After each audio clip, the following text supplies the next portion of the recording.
macam-macam. Terserah pilih yang mana. Semua boleh. Sependek-pendeknya takbir, Allahu Akbar, Allahu Akbar, Allahu Akbar. Boleh. Sependek-pendeknya itu.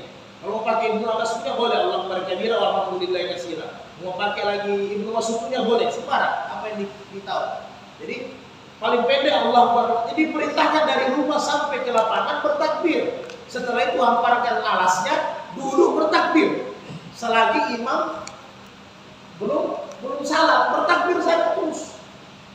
Jadi tidak usah sampai di lapangan salat 2 rakaat. Tidak usah.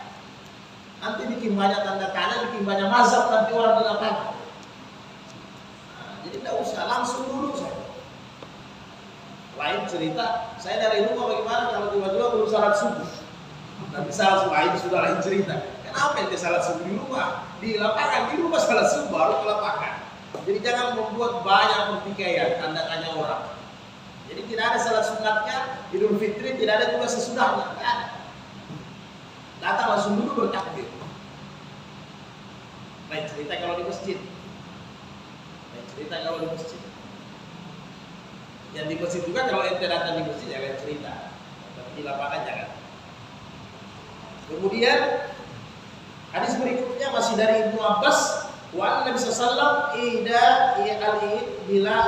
bila azan wala iqamati.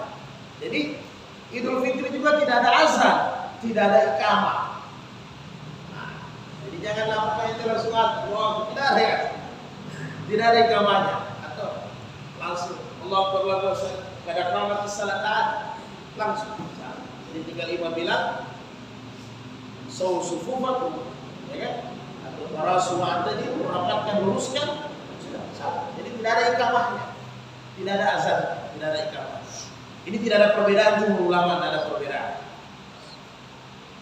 Tidak ada perbedaan.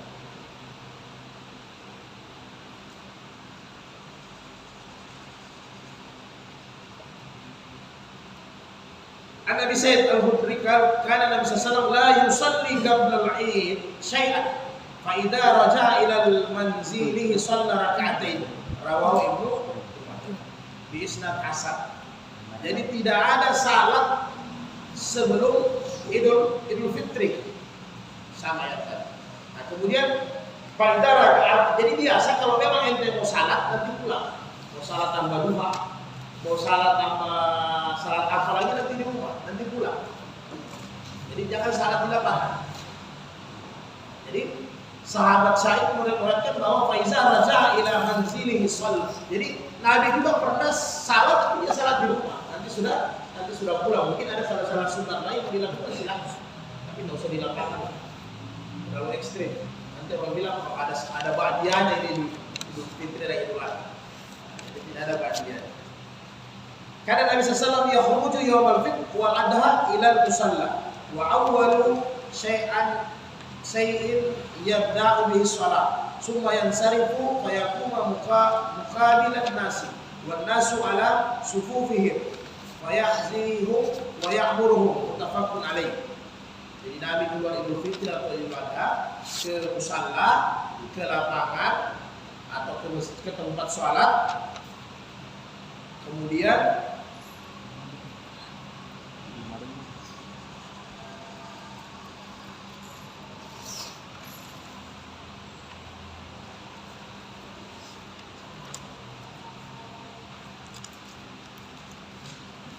setelah salat menghadap orang, jadi itu tadi salat menghadap orang, kemudian fayazim wa ya'muru. Nabi habis salat baru berkhutbah, kemudian membesarkan Allah, menyuruh orang untuk taat. Fayakumu muqabilan nasa wan nasi ala sufufihim. Jadi khutbah itu manusia. Jadi kalau sudah khutbah sunnahnya, jadi habis assalamualaikum, jangan bubar, tetap disabda. Inilah yang dibuat sama sahabat dengan Rasul.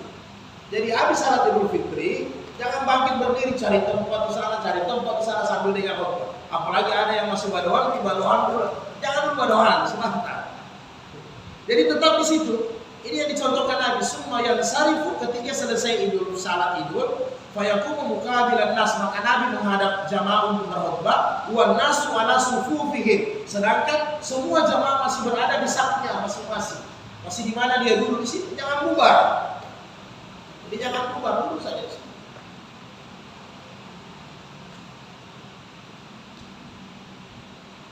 Wa an Amr bin Suwaib an abihi an jaddihi radhiyallahu anhu qala Nabi sallallahu at-takbiru fil fitri sab'a fil ula wa hamsun fil ukhra wa qira'atu ba'dahuma kullatayhima akhrajahu Abu Dawud. Jadi Nabi salat Idul Fitri itu rakaat pertama 7 takbir. Rakaat kedua 5 takbir. Kemudian ulama-ulama yang lain, bagaimana kalau tidak ada takbirnya? Hanya sembahyang 2 rakaat saja, sah tidak? Tapi di mazhab Syafi'i usahakan bertakbir 7 kali rakaat pertama, 5 kali rakaat kedua. Mengenai mengangkat takbirnya sebagaimana perbedaan ini masing-masing ulama mazhab. Jadi kalau Imam Malik tidak mengangkat takbir, hanya cukup lafaz, ya kan? Allahu Akbar.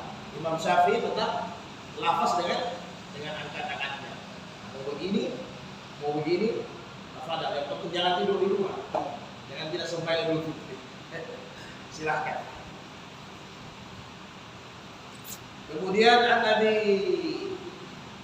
An-Nabi Waqid radhiyallahu anhu qala kana Nabi sallallahu alaihi wasallam yaqra'u fil fitri wa duha fitri wa adha qaf wa qtarabat.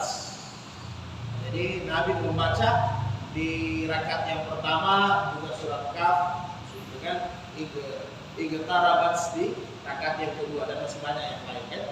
Boleh sampai Isma dengan Gasyia, boleh. Kemudian al-ala Iqra, jadi silakan. Sependek-pendeknya adalah Qul huwallahu ahad dengan Qul ya kafirun dengan Qul huwallahu ahad. Silakan. Sependek-pendek. Mereka kalau di lapangan, jadi imam lihat kondisi, sulit dengan daerah katulistiwa, karena memang banyak. Jangankan sementara sembahyang saja matahari sudah panasnya luar biasa. Dan sering kan pernah terjadi orang yang salah cak, orang kalau tidak sempat sarapan. Ada pernah juga terjadi orang yang khutbah malah jatuh. Matahari memang menghadap jamaah kiblat ke sana. Jadi orang khutbah menghadap timur.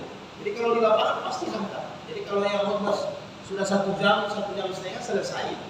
Nah, jadi jangan juga susahkan jamaah. Jadi lihat-lihat kondisinya. Jadi jangan suasana gembira jadi suasana yang tidak gembira. Jadi suasana yang tidak kondusif, tidak sehat. Nah, jadi simple saja. Apalagi 1 bulan dulu orang sudah dengar ceramah lah. Simpel kasih gembira saja untuk bersyukur. Ingatkan puasa Syawal, ingatkan supaya panjang umur, dan selesai hadis. Itu inti dari khutbah itu adalah doa. Di situ doa kaum muslimin semua. Aminnya orang yang hadir. Itu intinya. Jadi doa saja dipanjangkan umur, diberkahi umur, supaya dapat Ramadan lagi. Diaminkan semua, itu yang paling inti.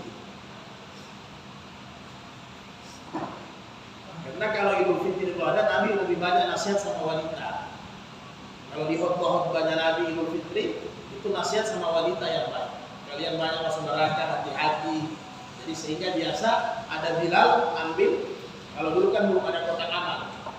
Jadi ada Bilal dikasih itu serban sama wanita untuk bersedekah. Kan begitu. Nah, untuk bersedekah.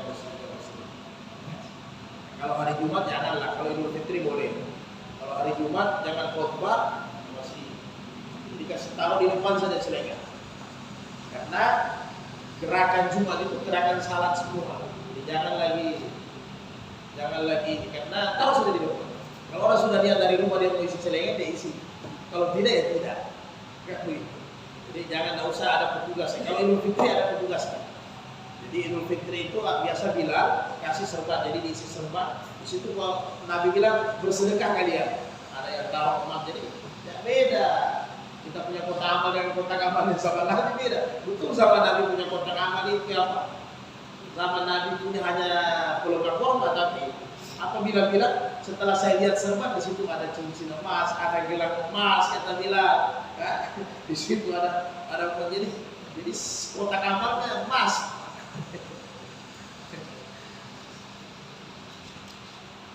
Tapi kita mungkin belum ada mata uang ukuran. Artinya kalau kotak emas, kotak amalnya emas, berarti jumlahnya besar-besar mereka. Jadi kalau 1 gram saja, berarti sudah nilai 1 juta kan begitu. Itulah kotak amalnya di zaman Nabi. Makanya semua masalah bisa selesai dengan Baitul Mal khas. An Jabir, karena Rasulullah SAW idza kana yaumul Id khalafat tariq. Nah ini juga penting. Khalafat tariq, jadi supaya banyak hal. Jadi Nabi kalau salat Idul Fitri Idul Adha mengambil jalan yang berbeda. Jadi kalau pergi, umpamanya ini rumah dari rumah sakit, sana tempat salat. Jadi kalau pergi mungkin lewat barat, pulang ambil lewat timur. Nah, kira-kira begitu. Jadi itu sunnah itu.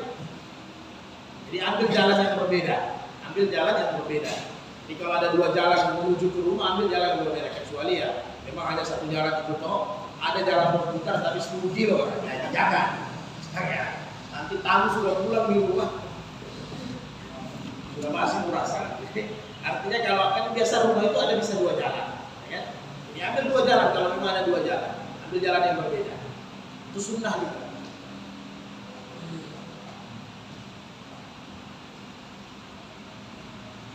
Jadi ada penjelasan ulama kalau seandainya rumah hanya 1 jalan, ya lapangan itu.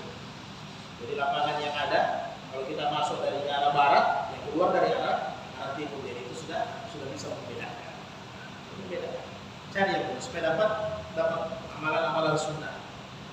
Kemudian Anas radhiyallahu anhu qadima Rasulullah Madinati wa lahu yawmani yal'abuna fihima. Faqala kad abada lakumullahu bihima khairan minhuma yawmal adha wa yawmal fitr. Akhraja Abu Dawud dan Nasai. Jadi ustaz saya, ketika Rasul datang di Madinah, orang-orang Madinah itu ada 2 hari rayanya juga. Maksudnya hari gembiranya, hari bermainnya.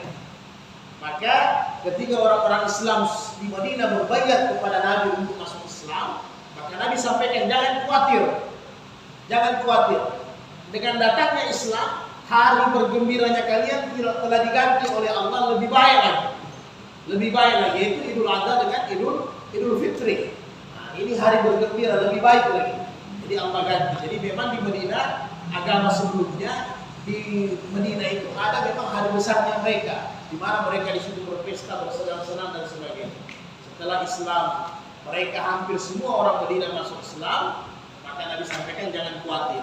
Islam juga ada hari besarnya, ada hari tempat bermainnya, hari bersenang-senangnya, yaitu Idul Adha dengan Idul Fitri.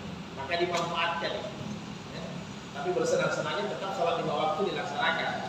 Bukan seharian tidur, seharian silaturahmi. Sembayangnya tertinggal. Hari bersenang-senang, tidak puasa, gembira, sebagainya. Bagaimana bersenang-senang? Ya lihatlah. Sahabat-sahabat saking senangnya orang-orang Habsah. Orang-orang Habsyah itu ahli-ahli pedang. Ahli-ahli pedang, ahli tongkat, ahli bela diri. Jadi ketika hari-hari lebaran, biasanya mereka itu dekat Masjid Nabawi, itu mereka bermain. Begitu juga ada yang ahli-ahli syair, mereka senandung syair, melapaskan syair-syair yang model-model seperti ini, syair-syair salawat dan sebagainya. Nah, kebesaran-kebesaran Allah. Jadi sempat Umar itu tegur. Dalam kisah lain Umar tegur. Jadi sampaikan bahwa orang yang lebih baik daripada engkau, ya Umar, tidak melarangkan, yaitu baginda Rasulullah SAW. Dan kata Aisyah di hadis yang lain, bahkan saya ingin menolong. Nabi lihat orang-orang Habsah berpedang dengan ketangkasannya mereka. Karena saya lebih pendek dari Nabi, saya tidak sempat bisa lihat. Maka Nabi angkat saya. Saya sempat nonton orang-orang Habsyah itu dalam mereka bertangkas pedang, bermain, bergembira. Maka Nabi nasihatkan kepada Umar di hadis yang lain, wahai Umar, biarkan bukankah hari ini adalah hari gembira, hari bermain, hari bersenang-senang untuk kita orang Islam. Boleh, silakan bersenang-senang. Yang terakhir, An Ali radhiyallahu anhu, min sunnati an yahruja ilal id masyi'an. Ini dia amalkan kalau dekat boleh. Jadi salah satu sunnah yang besar Idul Adha juga adalah yahruju ilal id masyi'an, berjalan kaki ke tempat salat. Jadi kalau tidak jauh maksudnya. Jadi kalau masih bisa ditempuh jalan hanya 200 meter, 300 meter, janganlah bawa kendaraan. Salah satu sunnah berjalan kaki datang, salah satu sunnah besar. Jadi salah satu sunnah besar berjalan kaki pergi ke tempat salat. Kemudian bagaimana tempat salatnya? 4 mazhab tempat salat untuk Idul Fitri ini 2 perbedaan. Imam Syafi'i, Imam Hanafi, Imam Malik dengan Imam Ahmad tempat salat Idul Fitri di lapangan. Itu yang terbaik. 3 mazhab di lapangan. Kecuali kondisi hadis Nabi apabila hujan. Ya, kata Nabi, kami salat di masjid ketika hujan. Saya tidak sempat katakan. Jadi ketika hujan. Jadi sebaiknya di lapangan. Imam Syafi'i berbeda pendapat tentang ini. Imam Syafi'i tempat yang terbaik salat Idul Fitri adalah di masjid. Imam Syafi'i. Karena Imam Syafi'i mengatakan masjid satu-satunya tempat yang dijamin kebersihannya. Saya tambahkan. Satu-satunya tempat yang dijamin kebersihannya. Jadi dari 2 pendapat Imam 4 mazhab ini semua bisa dipakai. Semua ada dasarnya, silakan. Karena Imam Syafi'i beralasan, ini timbangannya, karena sering terjadi. Kita punya lapangan di sini, apalagi di kampung Majawarna, Pak Suparman. Biasanya di kampung, di situ sapi makan, di situ kambing makan. Ada penta berak, itu kira-kira. Ada konteks di situ juga. Konteks waria, konteks artis kah, ada orang main tinju, di situ semua. Inilah Imam Syafi'i mengatakan, sehingga Imam Syafi'i mengatakan tempat yang paling baik untuk Idul Adha adalah masjid karena dijamin kebersihannya, kata Imam Syafi'i. Cuma Imam Syafi'i berhati-hati yang begini, jangan nanti ente di lapangan sujud sekotoran sapi yang kering, ya, ini yang ditakuti. Kecuali kata Imam Syafi'i, jadi Imam Syafi'i tidak menutup salah, karena Imam Syafi'i katakan lapangan yang ada di zaman Nabi dijamin tidak ada kotorannya. Memang tempat yang dipakai untuk salat Id. Kira-kira kita bisa jamin kita punya tempat.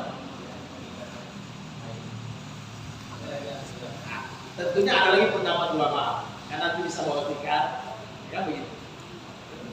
Jadi yang ini tidak ada masalah. Jadi jangan orang yang salat di masjid nanti dihardik, ya kan begitu. Kemudian Imam Syafi'i juga katakan, kalau masjid tidak muat, kata Imam Syafi'i, maka sebaiknya di lapangan. Jadi tetap terbuka ya.